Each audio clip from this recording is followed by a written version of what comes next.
नमस्कार साथियों, NMF news देख रहे हैं आप। आपके साथ मैं हूं अनुपम प्रसून। चीन भारत को एक झटका देने की तैयारी में बैठा था। यह उम्मीद कर रहा था कि भारत को वो परेशान कर देगा, भारत की बढ़ती हुई रफ्तार को वो रोक सकता है, इस बात के गुमान में था चीन। लेकिन भारत ने उसके इस गुरूर को, उसके इस घमंड को तोड़ कर रख दिया है। कैसे? भारत के एक फैसले ने चीन के साथ साथ यूएस को भी जवाब दिया है और खास तौर पर चीन को यह बताया है कि हम तुम्हारे भरोसे नहीं हैं, तुम हमारे भरोसे बैठे हुए हो। अब क्या हुआ है, ये पूरी बात आपको डिटेल में बताते हैं। आप सबको पता है कि रेयर अर्थ मिनरल्स ऐसी चीजें होती हैं, जैसे उनमें शामिल होता है लिथियम। लिथियम का इस्तेमाल इन दिनों बैटरीज में होता है। हमारे यहां एक ट्रेडिशन, एक चलन इन दिनों बहुत तेजी से बढ़ रहा है, जो आपने देखा होगा। वो चलन है कि हम ईवीज का इस्तेमाल ज्यादा कर रहे हैं, मतलब गाड़ियां ऐसी जो इलेक्ट्रिक व्हीकल्स हैं उनका इस्तेमाल ज्यादा होने लगा है। भारत इसका एक बहुत बड़ा बाजार बनकर उभर रहा है। लेकिन भारत के सामने चुनौती यह है कि इसमें इस्तेमाल होने वाला लिथियम वो रेयर अर्थ मिनरल्स में गिना जाता है। वो लिथियम कहां से आएगा? तो वो लिथियम आता था अभी तक चीन से, ज्यादातर उसका हिस्सा चीन से ही आता था। और अचानक चीन ने फैसला लिया कि भारत को होने वाली लिथियम की सप्लाई उसने रोक दी। चीन को लगा कि भारत को होने वाली लिथियम की सप्लाई अगर रोकी जाएगी तो शायद भारत उसके आगे गिड़गिड़ाएगा। लेकिन भारत ने तुरंत इसका एक दूसरा उपाय ढूंढ निकाला है। भारत ने एक ऐसी व्यवस्था कर ली, एक ऐसा सप्लाई चेन खड़ा कर दिया जिसने चीन को परेशान कर दिया है। वो सप्लाई चेन क्या है, कैसे इसका भारत को फायदा होगा, फ्यूचर में कैसे भारत इसका इस्तेमाल करेगा, ये सारी डिटेल आपको बताते हैं। उससे पहले जरा कुछ समझाना चाहते हैं आपको ग्राफिक्स के जरिए, वो समझिए।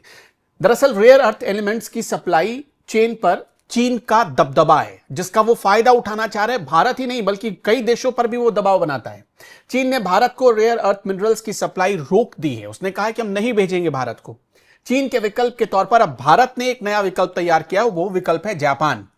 जापान भारत की इसमें मदद करेगा। जापान की कुछ कंपनियां भारत के साथ रेयर अर्थ मिनरल्स की सप्लाई चेन बनाने पर काम कर रही हैं और इसमें अंबानी का एक बहुत बड़ा रोल हो सकता है। जापान की कहा जा रहा है कि 1 दर्जन से ज्यादा कंपनियों के प्रतिनिधि भारत में मौजूद हैं। वो भारत आए हुए हैं और इसलिए आए हुए हैं कि उनकी डील हो जाए भारत के साथ।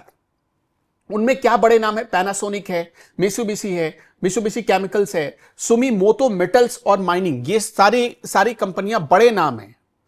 पैनासोनिक आपको पता है कि वो कैमरा, टीवी, होम अप्लायंसेस, बहुत सारी चीजें, मोबाइल तक पहले बनाता था। भारत से एमरा राजा, जिसकी बैटरी है एमरॉन, और इसके अलावा रिलायंस, ये दोनों कंपनियां ऐसी हैं जो जापानी इंडस्ट्री के साथ बातचीत कर रही हैं। और खबर यह मिल रही है कि इनके साथ जल्दी एक ट्रेड डील हो सकता है इन कंपनियों का। जापान की 7 से ज्यादा कंपनियां इस वक्त भारत में हैं। बातचीत के केंद्र में लिथियम आयन बैटरीज की सप्लाई चेन पर काम करने पर प्राथमिकता दी जा रही है, जोर दिया जा रहा है।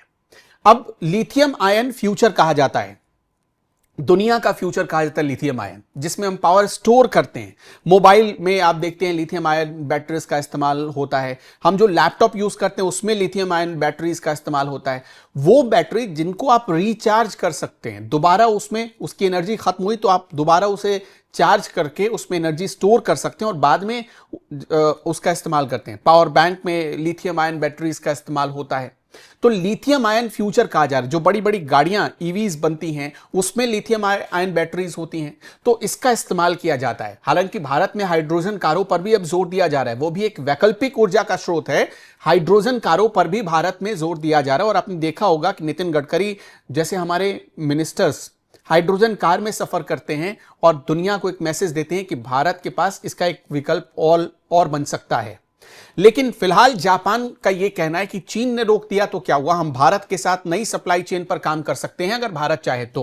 अब भारत में जो 2 कंपनियां, जिसे हमने आपको बताया, अमरा राजा और दूसरी रिलायंस ग्रुप, ये 2 कंपनियों ने इसमें बहुत दिलचस्पी दिखाई है कि हम आइए एक सहयोगात्मक भावना से आगे काम करते हैं और जो रेयर अर्थ मिनरल्स हैं, जिसमें लिथियम आयन सबसे प्रमुख है, उनको उनकी जो सप्लाई चेन काटने की कोशिश हुई है चीन की तरफ से, उसकी भरपाई करते हैं। तो ये सारी कंपनियां बैठी हुई हैं। अभी आपको मोटे तौर पर यह बात बता देते हैं कि रेयर अर्थ मैग्नेट्स की ग्लोबल सप्लाई में जो चीन की हिस्सेदारी है वो 90% है। यानी दुनिया में जितनी ऐसी जरूरतें हैं लिथियम आयन की, वो या फिर रेयर अर्थ मैग्नेट्स की वो सप्लाई देता है चीन। 90% सप्लाई चीन देता है। चीन ने अप्रैल से ही भारत को रेयर अर्थ मैग्नेट्स देने बंद कर दिए हैं। इस वजह से ईवी के प्रोडक्शन में भारत में इसका असर पड़ा है, निगेटिव इंपैक्ट पड़ा है। ग्लोबल लिथियम बैटरी प्रोडक्शन में चीन की हिस्सेदारी 80% है। आप ज्यादातर जो पावर बैंक देखते होंगे वो उसके पीछे मेड इन चाइना लिखा होता होगा। मोबाइल फोन की जो बैटरीज आती हैं उनके पीछे मेड इन चाइना लिखा होता हुआ होगा।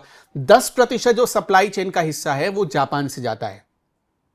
यानी जो 90% की जो जिसका मार्केट पर कब्जा था, उसका जो दूसरा विकल्प था, दूसरा जो सबसे बड़ा मार्केट बन सकता था जापान, उसके साथ दूसरे नंबर पर जो देश है उसके साथ भारत ने कहा है कि हम आगे बढ़ेंगे। और अब यह उम्मीद की जा रही है कि जल्द ही इस वैल्यू चेन को बनाने में भारत काम कर सकता है।